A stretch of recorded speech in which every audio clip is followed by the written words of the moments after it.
yourself a merry little Christmas.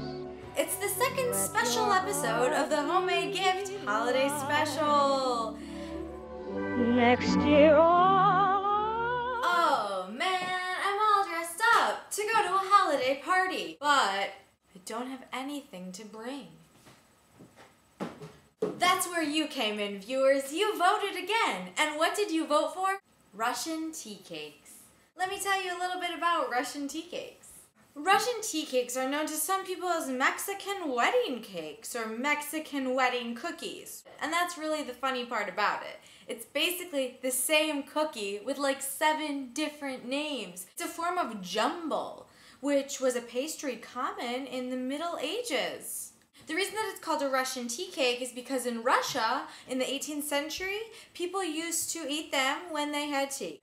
Now, if you do your research, you'll notice that the one main difference between Russian tea cakes and Mexican wedding cookies is that apparently the Russian ones usually call for hazelnuts and the Mexican ones usually call for pecans. But what I've decided to do is actually use walnuts and pecans because that's what I bought for something else I'm making, which has absolutely nothing to do with this video. I think we should just get started because I'm going to be late for this party I'm going to.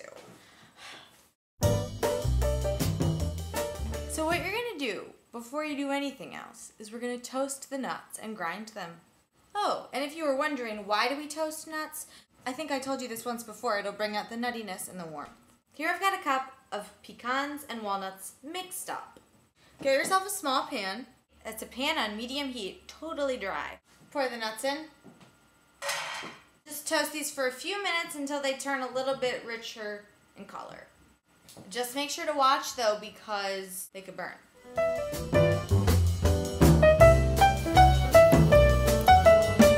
can already smell the nutty flavor of the actual nuts coming out and filling up my nose with the most delicious and wonderful scent I've ever smelled.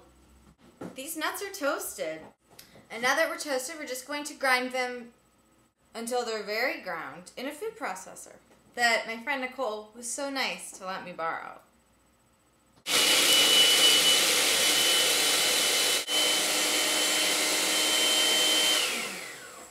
We'll just set these to the side. Now it's time to really get this party started. 'Cause it's the most wonderful time of the year. What's gonna happen? We're gonna get our mixers out. First, we're gonna get 2 sticks of butter, 8 ounces, and we'll beat it. Did you know that the only sugar used in Russian tea cakes is of the powdered variety?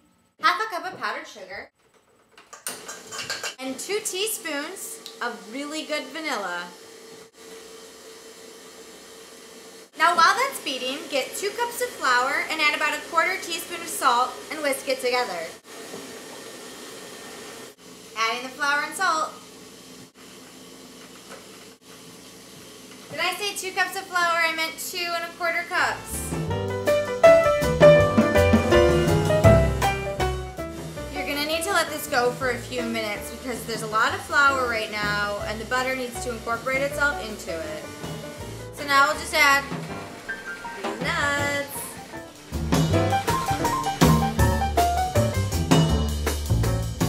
Preheat your oven to 350 degrees. And all we have to do now is prepare the powdered sugar for us to roll the baked cookies in. In a pie dish, put 1½ cups of powdered sugar. And in Mexican wedding cakes, there's usually 1/8 of a teaspoon or so of ground cinnamon. And in Russian tea cakes, there's nothing in the powdered sugar. But I thought that I would make my own twist and add one of my most recent favorite spices. You guessed it, cardamom. Just a tiny little bit. And now we'll just gently whisk this all together.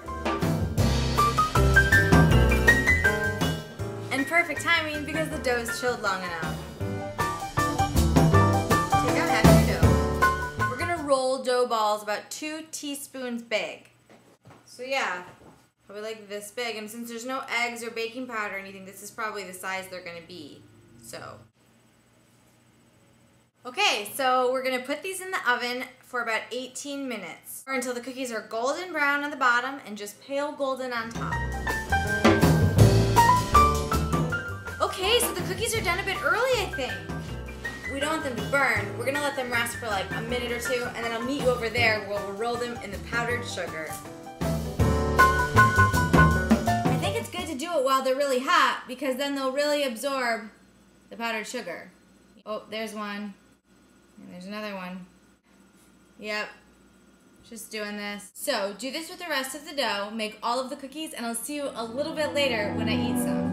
Once again, as in olden days, happy golden days of yore. So we've made all of the cookies, and Sarah and I are getting ready to go to the holiday party. Cookie? Yum. Cheers.